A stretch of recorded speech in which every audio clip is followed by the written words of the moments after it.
Fat people usually dance pretty good, while thin people are a lot more uncoordinated. Probably because nervous system needs fat, sugar and protein in enough quantities to develop. Shrug emoji.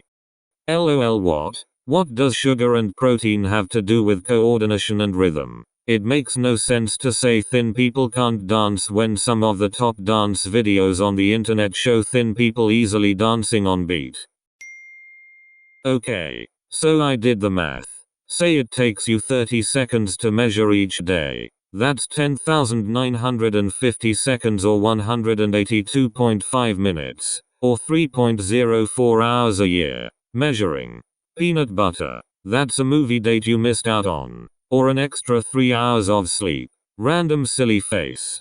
Yeah, no. For one, 30 seconds out of your day to maintain a healthy diet doesn't seem like that much of a time waste. But why would you need to measure the same amount of peanut butter every day? Why would you not write it down? You can easily calculate if you had one serving or multiple servings. It's not that difficult. After a while of healthy eating, you don't really have to measure as much, because you'll be eating some of the same things. But say you have a hard time with addition and subtraction. There are many apps out there to help someone track their food intake. I have a better math problem. How many hours a year does someone with an unhealthy diet waste by eating unnecessary extra snacks and meals? I promise you, no one cares how many calories you burned during your workout. I say this with love. Please stop posting your Apple Watch workout summary. I know you're excited about your workout, but I guarantee you're triggering someone around you. Fake heart emojis.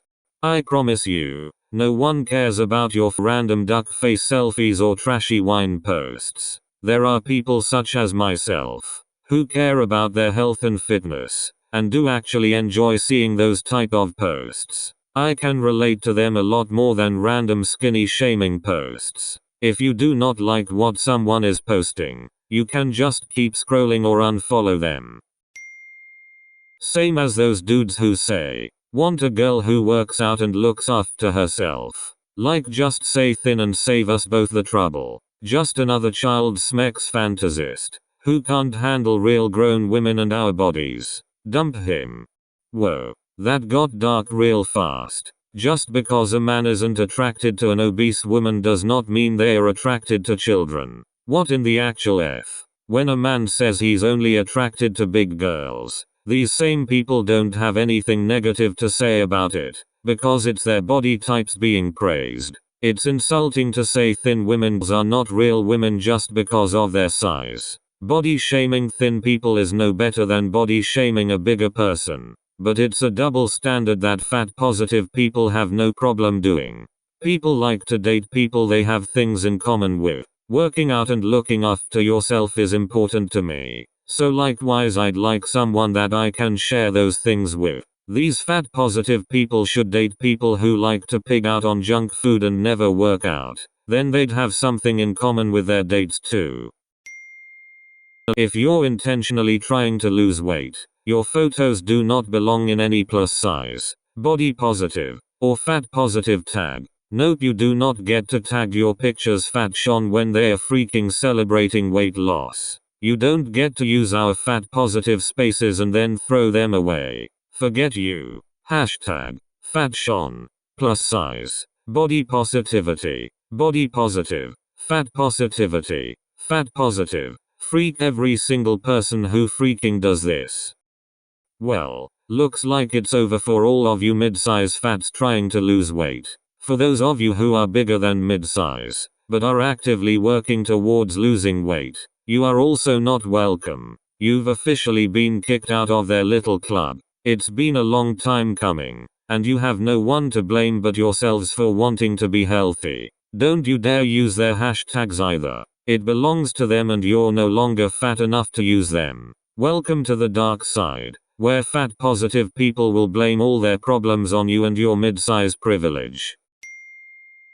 Here again, she found herself in the position of needing to educate staff about the needs of their fat patient. One night, she fell in the bathroom. I thought I had been given permission to go by myself but I hadn't, she recalls. I didn't hurt myself, but there I was, bare-bottomed, on the floor, and they had no idea how to get me up. Her voice was still weak from intubation and she didn't have the strength to lift herself. The staff tried putting a sheet under her to pull her up, but it didn't work. Finally, they called 911, and 2 paramedics came to rescue her. I'm aware that people may feel embarrassed for me, but there's nothing for me to be ashamed about, she says. People fall in the hospital all the time and they didn't have a protocol for how to handle it with someone my size. The hospital and rehab center did not respond to requests for comments. There's so many things wrong with this story. Let's just start at the beginning, shall we? She shouldn't have gotten up. Period. She knew she didn't have permission and she did what she wanted anyway. If she truly wasn't told not to get up on her own, she would be blaming this whole thing on the lack of instructions, which she's not. She knows she was wrong. This should have been the end of the story as this whole mess was her fault. But let's continue. I'm sure the staff didn't have any clue on how to get her off the floor, as she shouldn't have gotten up on her own in the first place. There would be no need to quote-unquote educate the staff if she'd followed directions. Saying there's nothing to be ashamed about is insane. Due to her weight, she's unable to do something as simple as stand up on her own. There's plenty to be ashamed of. Instead of taking ownership for her mistake and apologizing to the staff for the inconvenience she caused, she'd rather do what fat positive people do best, and blame everyone else for their poor choices.